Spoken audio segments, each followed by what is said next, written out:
Abramos a palavra do nosso Deus no Salmo número 65.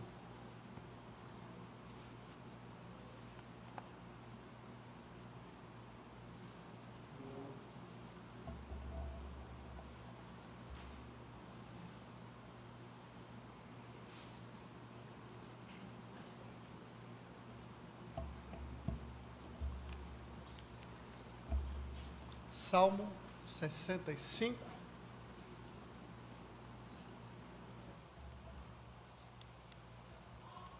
Assim nos diz a palavra do nosso Deus. Ao mestre de canto, de Davi, cântico. A ti, ó Deus, confiança e louvor em Sião, e a ti se pagará o voto. Ó tu que escutas a oração, a ti virão todos os homens, por causa de suas iniquidades. Se prevalecem as nossas transgressões, tu nulas a perdoas. Bem-aventurado aquele a quem escolhes e aproximas de ti, para que assista nos teus átrios. Ficaremos satisfeitos com a bondade de tua casa, o teu santo templo. Com tremendos feitos, nos respondes em justiça, ó Deus, Salvador nosso, esperança de todos os confins da terra e dos mares longínquos, que por tua força consolidas os montes, cingido de poder, que aplacas o rugido dos mares, o ruído das suas ondas e o tumulto das gentes. Os que habitam nos confins da terra temem os teus sinais, os que vêm do oriente e do ocidente, tu os fazes exultar de júbilo. Tu visitas a terra e as regas, tu a enriqueces copiosamente. Os ribeiros de Deus são abundantes de água. Preparas o cereal, porque para isso a dispões. Regando-lhe os sulcos, aplanando-lhe as leivas, tu a amoleces com chuviscos e lhe abençoas a produção. Coroas o ano da tua bondade, as tuas pegadas destilam fartura, destilam sobre as pastagens do deserto, e de júbilo se revestem os outeiros. Os campos cobrem-se de rebanhos, e os vales vestem-se de espigas, exultam de alegria e cantam. Até aqui a leitura da palavra do nosso Deus. Meus irmãos, que o Senhor nos abençoe, que o Senhor nos edifique para a sua glória. Vamos orar mais uma vez. Senhor Deus, abençoa-nos e ilumina-nos, usa-nos neste momento e ajuda a tua igreja em todo o tempo, para a glória do teu nome. Amém. Amém. Um dia para agradecer, um dia para dizermos a Deus, muito obrigado, Senhor, por tudo que o Senhor tem feito. Os nossos irmãos, fundadores dos Estados Unidos, Igreja do Senhor, que esteve no início da fundação dos Estados Unidos, reservou um dia específico para agradecer, em reconhecimento às bênçãos de Deus, depois de um ano difícil. E apoiados pelos nativos da terra, eles puderam então reservar um dia para agradecer. A Bíblia nos ensina a importância do agradecimento. Na verdade, o grande problema da humanidade é a falta de gratidão. O homem se vê diante de si Deus revelado na criação, Deus manifestado nas coisas criadas, mas ao invés de dar glórias a Deus, ele glorifica a criação, exalta a criatura ao invés do Criador. A humanidade, ao se distanciar do seu Criador e ao se esquecer do seu Deus, daquele que trouxe à vida todas as coisas, expressa extrema ingratidão diante do Senhor. Mas, para um pouquinho para pensar comigo, meus irmãos. Quantas vezes as pessoas que visitam a nossa cidade, ficam encantadas com aquilo que a nossa cidade pode oferecer, por sua natureza, pelos seus bens, pelos seus recursos naturais. Quantas pessoas que visitam uma determinada cidade, elas ficam encantadas pela vegetação, muitas vezes pelas montanhas, muitas vezes pela estrutura da cidade, muitas vezes por aquilo que a própria cidade pode oferecer. Você já parou para pensar como São Paulo, por vezes, a cidade fica bonita depois de um dia de chuva? Depois de um dia de chuva, você olha para a cidade e vê aquele sol, aquele céu limpo e aquela cidade tão clara. Você já agradeceu a Deus por isso? Já agradeceu a Deus porque São Paulo é uma cidade muito arborizada? Isso faz toda a diferença na cidade. Tem cidades que você visita que não tem uma árvore na praça, não tem um lugar para você se encostar e aproveitar uma sombra, né? São Paulo é uma cidade arborizada. Mas você tem agradecido a Deus? Quantas coisas bonitas nesta cidade, quantas coisas boas nós desfrutamos aqui, coisas que a própria tecnologia e o avanço da cidade tem trazido para nós confortos, que nós desfrutamos que em outras cidades vocês não têm, que em outros lugares vocês não desfrutam, né? Nós temos muitas coisas aqui que nós podemos desfrutar e usufruir por conta da estrutura da cidade. É claro, tem muita coisa para reclamar, né? Muita coisa que nos deixa por vezes insatisfeitos. Quem aqui não fica aborrecido com o trânsito de São Paulo, né? Com as horas e horas que por vezes gastamos, essa vida agitada, essa vida corrida. Mas quantas coisas boas, irmãos, nós temos a apreciar, né? Para apreciar aqui em São Paulo. Quantas coisas boas. Por vezes, as pessoas que nos visitam, elas observam e se encantam, enquanto nós, muitas vezes, as tratamos de forma comum, como uma coisa muito natural e muito comum. Eu morei em algumas cidades que, por natureza, que a natureza expressa algo muito belo. Eu morei 4 anos em Mato Grosso, e tinha muita coisa linda em Mato Grosso, muita coisa linda. A cidade de Poxoréu, fundada no pé de um monte chamado Morro da Mesa, uma coisa lindíssima, lindíssima.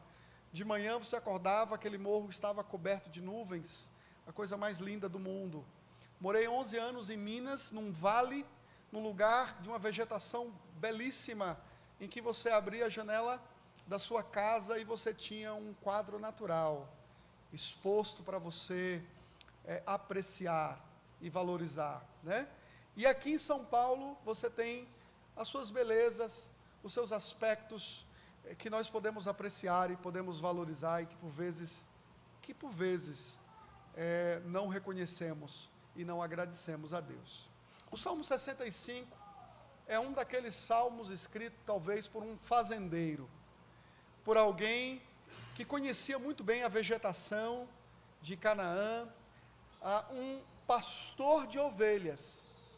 Quem mais poderia ser o autor do Salmo 65, senão o próprio Davi, tão acostumado com a vegetação, tão acostumado com a natureza, tão acostumado com as ovelhas, que embelezavam os pastos, que embelezavam os montes. E Davi, então, está olhando para as belezas naturais da sua região, do seu lugar, e então para expressar a sua alegria e a sua gratidão diante do Senhor. Então este é um hino, meus irmãos, onde o salmista, ele para contemplar o que Deus tem feito por meio das coisas criadas. E é um convite a você, é um convite a mim, a sermos gratos a Deus por essas coisas, a olharmos as coisas boas que Deus tem feito, né? E tantas coisas boas no ano. Você poderia elencar muitas coisas difíceis na sua vida, muitas batalhas, muitos desafios, mas você poderia coroar o seu ano de muitas coisas boas realizadas pelo Senhor. É exatamente o que o salmista faz. No versículo 11 ele diz: coroas o ano da tua bondade. Você não tem um dia para agradecer, você tem todos os dias para dizer a Deus, muito obrigado. Você não tem um dia para agradecer, você tem um dia com seus segundos e horas, seus segundos, minutos e horas, para você dizer a Deus, muito obrigado. Muito obrigado, Senhor, porque até aqui o Senhor tem feito grandes coisas. O Senhor tem cuidado e o Senhor tem me amparado. Por isso, eu gostaria de convidar você nessa noite a agradecer a Deus. Agradeça a Deus. Agradeça a Deus. Mas, por que você deve agradecer a Deus? Por que você deve agradecer a Deus? Porque Deus é um Deus de graça. É o primeiro ponto que eu gostaria de destacar aqui, com base no Salmo 65. Porque Deus é um Deus de graça.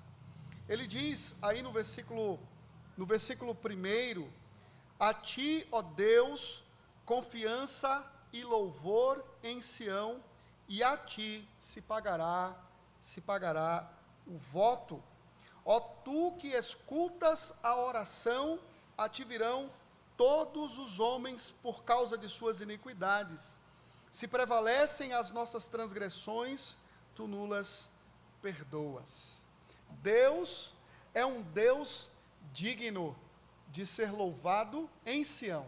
Esse salmo possivelmente foi escrito, meus irmãos, para ser entoado na festa dos tabernáculos. A festa dos tabernáculos acontecia no 7º mês de cada ano, especificamente iniciando no dia 15 e terminando no dia 22. Eram 7 dias de festas. 7 dias de festas, uma das festas mais longas do povo de Deus. O povo de Deus se reunia para agradecer pela colheita. O povo se reunia diante do Senhor para agradecer a Deus pelos frutos da terra. Então era um dia de alegria, não era um dia de tristeza. Interessante porque lá em Neemias, no capítulo 8, conta que quando Neemias, depois da reconstrução dos muros, reúne o povo em assembleia e começa a ler a lei do Senhor. E naquele momento que a lei passa a ser lida, o povo começa a chorar, e a chorar por conta da lei de Deus, coisa que o povo não via há muito tempo. E naquele momento, então, os sacerdotes falam, olha, manda o povo cessar de chorar, porque não é dia de tristeza, é dia de alegria. É onde nós temos aquele famoso versículo, a alegria do Senhor é a nossa força. A alegria do Senhor é a nossa força.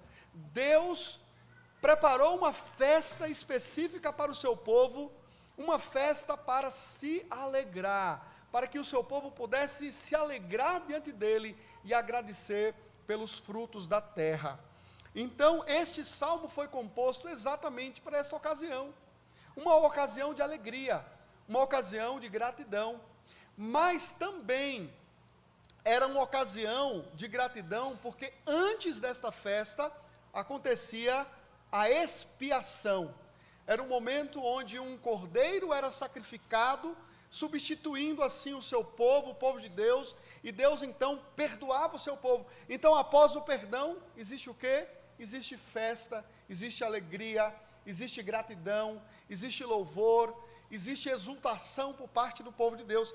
E, queridos irmãos, é exatamente o que o Salmo está dizendo, porque no versículo 3 ele diz, se prevalecem as nossas transgressões, tu nulas perdoas. A palavra aqui para perdoas é a palavra hebraica que significa cobrir, fazer expiação, porque aponta exatamente para a expiação do pecado do povo de Deus.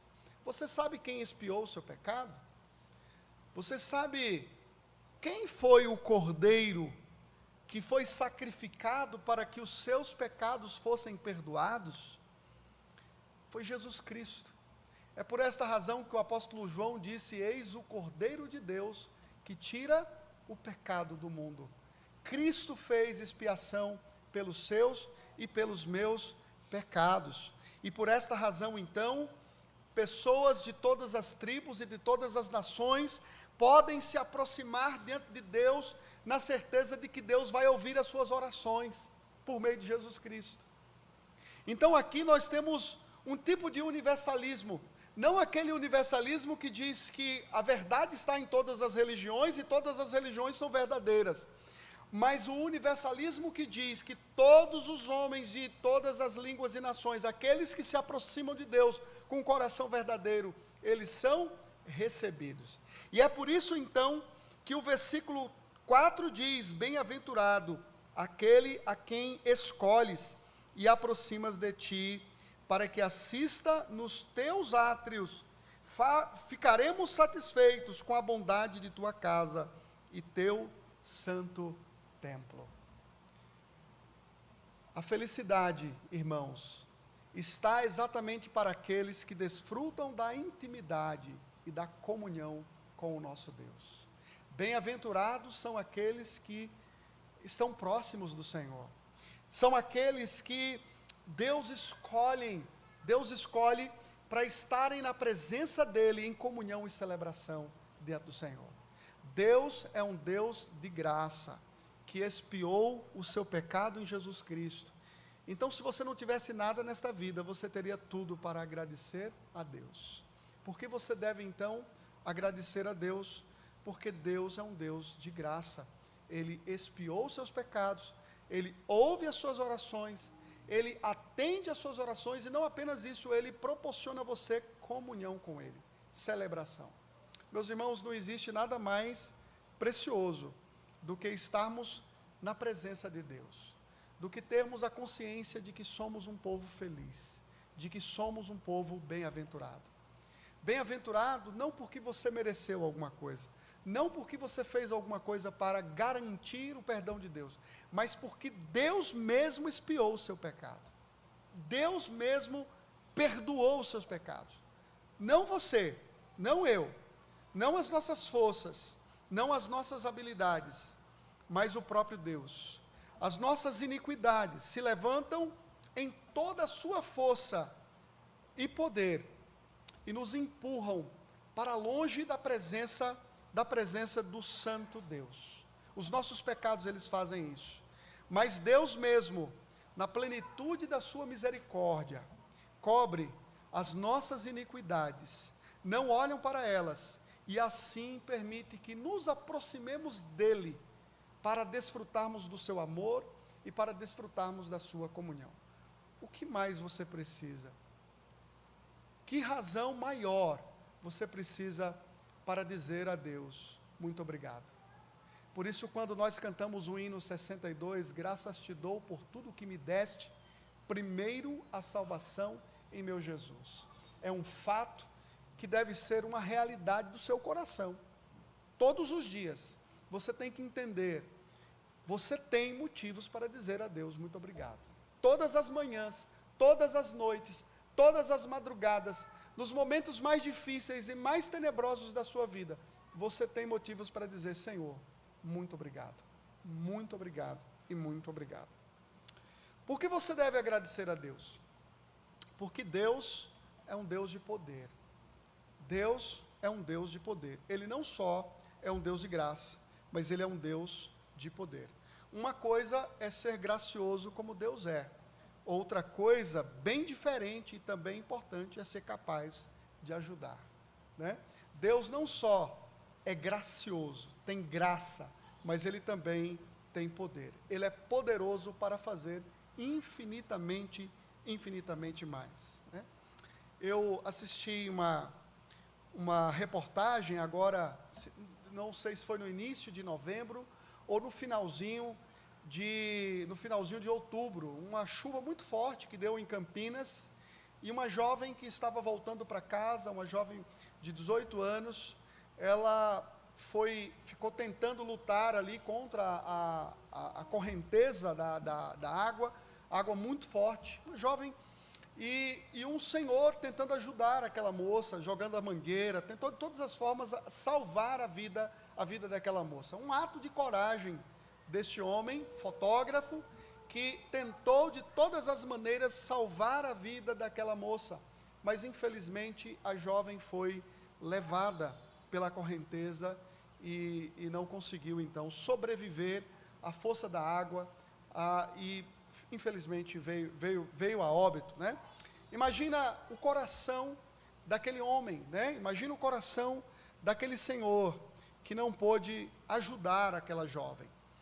James Boyce conta também uma outra história em janeiro de 1994, quando a Califórnia foi atingida por um terremoto muito grande, incêndios, prédios abalados, e houve um incêndio em um prédio, e um senhor tentou ajudar várias vidas.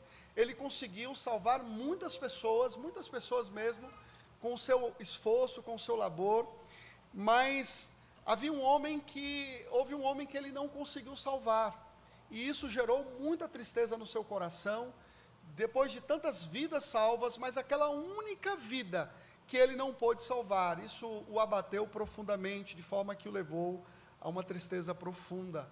Vejam, irmãos, isso acontece conosco, por vezes nós reconhecemos isso, somos pessoas que podem exercer a graça, pessoas que podem exercer um ato bondoso, gente que por vezes pode até arriscar a vida e salvar outras vidas, mas muitas vidas nós não conseguimos salvar. Deus não só é um Deus que pode e exerce a sua graça, como Deus tem o poder de salvar. Deus não é como nós. Deus tanto é gracioso como também é poderoso. Deus não é como você, Deus não é como eu, Deus não é como esses homens que de alguma forma exerceram graça, mas não tinham o poder de salvar. Deus não só tem o poder de ser gracioso, como Deus tem o poder de operar e salvar e gerar grandes coisas na vida das pessoas. É o que o salmista faz aqui no versículo 5. Com tremendos feitos nos respondes em tua justiça, ó Deus, Salvador nosso, esperança de todos os confins da terra e dos mais longínquos. Deus é um Deus poderoso, tanto é gracioso como também é poderoso. Como se manifesta o poder de Deus nesses versículos, do versículo 5 ao versículo 8? Deus é poderoso em erguer montanhas, né? Ou solidificar, né? Consolidar as montanhas. Versículo 6, que por tua força consolidas os montes. A força de Deus é vista na maneira como Ele cria os montes e como Ele estabelece todas as coisas com o seu poder. Ele é o Criador de todas as coisas. Mas a força e o poder de Deus também se manifesta no fato dele acalmar os mares. Ele não só consolida os montes, como também Ele acalma os mares. Você lembra do Senhor Jesus Cristo? Quando dormia no porão do navio, e uma grande tempestade no mar da Galileia, e os seus discípulos lá agitados, com medo da tempestade, com medo do mar, porque o mar se levantou como um dragão e um monstro pronto a devorar o barco e a devorar os discípulos de Cristo. E o Senhor Jesus Cristo, o Rei do céu e do mar, como diz o nosso hino 254, ele dormia.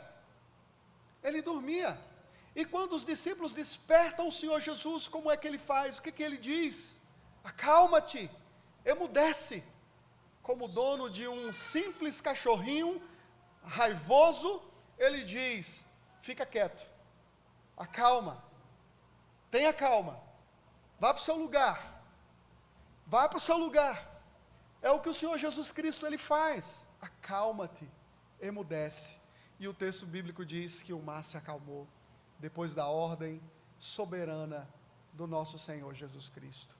Ele tem o poder para consolidar os montes, mas Ele tem o poder para acalmar os mares. E não apenas o poder para acalmar os mares, mas Ele tem o poder para aquietar as nações. Querido irmão, quantas vezes o seu coração está agitado? Quantas vezes a sua alma está perturbada? Quantas vezes o seu coração está a mil, prestes a sair pela sua boca? O coração bate forte no peito, por causa das lutas desta vida, mas o Senhor é aquele que acalma as gentes. Ele tem o poder para acalmar as pessoas. Ele é Deus. Existe alguém melhor para acalmar a sua ansiedade? Você que é uma criança ansiosa, você que é um jovem, um adolescente ansioso, você que é um pai ansioso, que vive agitado e preocupado nesta vida, você que é uma mãe preocupada e ansiosa com o futuro, com as coisas, com as circunstâncias da vida, que tipo de ansiolítico pode acalmar a sua ansiedade? Que tipo de psicólogo ou de psiquiatra ou qualquer outro livro de autoajuda pode de fato acalmar o seu coração, a não ser o Senhor Jesus Cristo, que pode dizer: acalma-te e emudece. Acalma-te e emudece. Por quê? Porque Ele não só é Deus gracioso, que olha a sua necessidade e perdoa os seus pecados, Ele também é poderoso para acalmar o seu coração, para consolidar os mares, os montes, e acalmar os mares, porque Ele é Deus sobre todas as coisas. Por que você deve agradecer a Deus? Por que você deve agradecer a Deus? Porque Ele é o Deus da abundância. E todas as duas estrofes, a primeira, a segunda, elas têm como objetivo exatamente a última estrofe. A ênfase deste salmo está exatamente na última estrofe, que vai do versículo 9 ao versículo 13. As duas estrofes anteriores nos preparam para esta última parte. Ela fala sobre a colheita do povo e nos diz que Deus é Deus de graça e Deus de poder, e é o Deus todo-poderoso que efetua os seus propósitos e que mostra toda a sua graça e poder na colheita do povo. E, irmãos, olha, irmãos, vocês aqui de São Paulo, quem não é do interior aqui, olha, você que é do interior, que teve uma experiência no interior e que sabe o que é uma colheita, o que é um fazendeiro, alguém que depende da lavoura, você entende muito bem o que o salmista está dizendo aqui. Agora, imagine um contexto deserto, era Canaã. Canaã não era um lugar tão fértil assim. Tem uma região específica que é chamada do Crescente Fértil, mas você tem também uma região muito seca. Eu tive a experiência no Nordeste, ainda quando adolescente, quando criança, e na minha fase da adolescência, de ver tempos bons. Eu amo chuva, irmãos. Eu amo chuva. Quando eu olho para aquele céu escuro e o tempo fechado, isso gera uma alegria profunda no meu coração. Eu amo chuva. Eu sei que por vezes a chuva aqui em São Paulo gera um estrago muito grande, mas eu sou um sertanejo, né? Eu venho do sertão nordestino, então eu sei o quanto uma chuva, uma bela chuva faz falta para os campos, para a lavoura, né? O quanto a chuva faz falta. Esse contexto do nosso povo aqui, lá no Antigo Testamento, é um contexto parecido. É um contexto onde a falta de chuva expressa morte, mas a chuva revela a vida, expressa a vida. Mas olha a beleza deste salmo, a partir do versículo 9, onde o salmista retrata o cuidado de Deus, Eu vou ler aqui numa outra linguagem, na linguagem de hoje, acompanhe na sua Bíblia e presta atenção como ele retrata isso, do versículo 9 ao versículo 10. Ele diz assim: fazendo chover, mostras o teu cuidado pela terra, e a tornas boa e rica. Com as chuvas do céu, enches de água os rios, e assim a terra produz alimentos. Pois para isso a preparaste, regas com muitas chuvas as terras aradas, e elas ficam amolecidas pela água. Com as chuvas amacias bem as terras, e por isso crescem as plantações. Consegue ver aqui o que o salmista está falando da importância da chuva? Eu me lembro de uma ocasião, depois de um tempo muito seco lá na Bahia, e me lembro de uma chuva forte de madrugada. Meu pai levantou da sua cama a todo vapor e saiu no meio do tempo para desfrutar da chuva. Isso expressa a alegria, o entendimento da importância do tempo, isso expressa de alguma forma agradecimento. Então o salmista, ele está falando do cuidado de Deus. Deus cuida da terra, amolecendo a terra para que a vegetação ela possa produzir, ela possa crescer. Mas por um outro lado, o salmista também, ele fala da abundância da bondade de Deus, manifesta nisso. E como que Deus manifesta a abundância da sua bondade? Versículo 11 ao versículo 13. Coroas o ano da tua bondade, as tuas pegadas destilam fartura, destilam sobre as pastagens do deserto, e de júbilo se revestem os outeiros. Você consegue olhar, quem aqui se lembra há pouco tempo, São Paulo estava debaixo de uma cortina de fumaça. Era fumaça para todo canto. Lembra da confraternização que nós fizemos lá no sítio do Célio e da Delma, naquele dia tão maravilhoso, acho que em setembro que nós fomos, mas a fumaça que estava, meus irmãos, lembram da fumaça que estava? Não a fumaça do churrasco, né?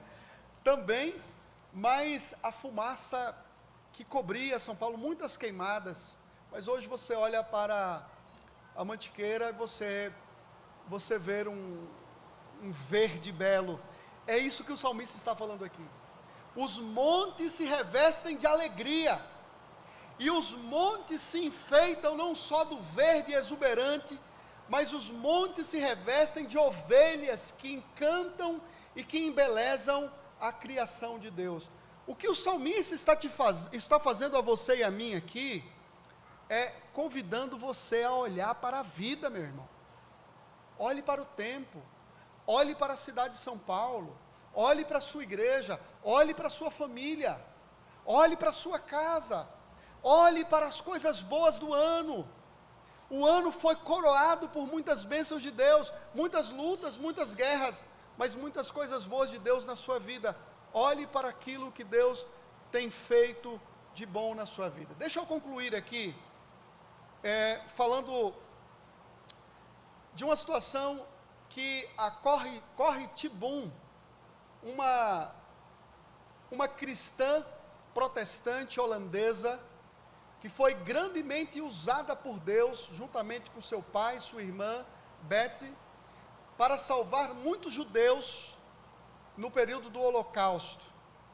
Ela foi presa, no seu quarto, na sua prisão onde ela estava infestado de piolhos, muito piolhos, e ela então ficou questionando algumas vezes a Deus, porque aquela situação toda, e a sua irmã Betsy citou 1 Tessalonicenses, capítulo 5, versículo 18, em tudo dai graças a Deus, em tudo dai graças a Deus. Ela entendeu depois, que o soldado que guardava a sua cela, não entrava na sua cela por causa dos piolhos, não entravam ali, o que lhe dava a oportunidade de pregar o evangelho a outras mulheres, a outras senhoras que também estavam ali encarceradas. É a providência de Deus, atuando até mesmo nas coisas difíceis, nas coisas ruins da vida, e certamente Betsy e Corrie poderiam então dizer e agradecer a Deus até mesmo pela multidão de piolhos, porque isso lhes deu não só o livramento dos soldados, mas a oportunidade de pregar o evangelho. Tem coisas que você não entende na sua vida, e talvez você nunca vai entender nesta vida, mas todas as coisas cooperam para o bem daqueles que amam a Deus. Portanto, seja grato a Deus por tudo. Agradeça a Deus porque Ele é um Deus de graça. Agradeça a Deus, porque Ele é um Deus de poder. Agradeça a Deus, porque Ele é um Deus de abundância. Ele tem abençoado abundantemente essa igreja, e certamente, em Cristo Jesus, Ele enriqueceu você com as infinitas bênçãos emanadas do seu trono de graça. Que Deus nos abençoe.